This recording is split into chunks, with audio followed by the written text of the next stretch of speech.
समाज मानाची।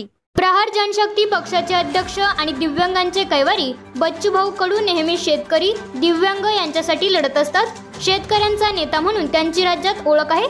प्रसंगी त्यांनी सत्तेत असताना शेतकऱ्यांच्या प्रश्नावर सरकारला घरचा आहेर दिला आहे। या पार्श्वभूमीवर बच्चूभाऊ कडू यांचा संभाजीनगरमध्ये आक्रोश मोर्चा होत आहे। या आक्रोश मोर्चासाठी त्यांचे हात बळकट करण्यासाठी प्रहार जनशक्ती पक्षाचे तालुकाध्यक्ष पोपट माने यांच्या नेतृत्वाखाली आरग येथून शेकडो कार्यकर्ते या मोर्चासाठी गेले आहेत।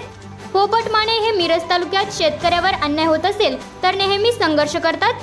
सामान्यांसाठी लढणारा म्हणून माने यांची ओळख आहे। शेतमालाला भाव मिळावा ही प्रमुख मागणी प्रहार जनशक्ती पक्षाची आहे। शेतकरी सुखी झाला पाहिजे हे ब्रीदवाक्य प्रहारचे आहे। आम्ही सध्या आता आरग बोलत आहे।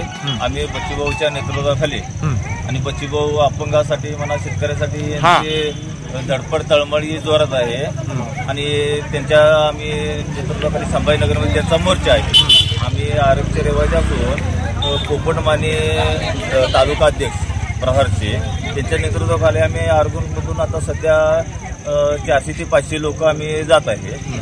सुरुवातीला एक 4-5 गाड्या गेल्या आहेत, आता 4-5 गाड्या आहेत। आम्ही आता सध्या थांबलो आहे, आता आम्ही रवाना होत आहे आणि उद्या सभेसाठी आम्ही जाणारच आहे। आणि दिव्यांगांसाठी म्हणा शेतकऱ्यांसाठी म्हणा त्यांच्या मागण्या मान्य व्हावं यासाठी बच्चूभाऊ हे सातत्याने धडपडत असतात।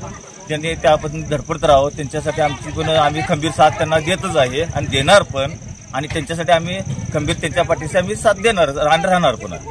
जन आक्रोश बच्चूभाऊच्या आदेशानुसार जन आक्रोश मोर्चा बच्चूभाऊच्या आदेशानुसार संभाजीनगरला आम्ही मिरज तालुक्यातून आज जिल्हाधिकारी सुनील सुतार यांच्या आदेशा नेतृत्वाखाली आम्ही जिल्ह्यातून 5000 ते 7000 लोकसंख्या जन आक्रोश मोर्चासाठी बच्चूभाऊच्या मागणीसाठी आम्ही सांगली जिल्ह्यातून रवाना होत आहे।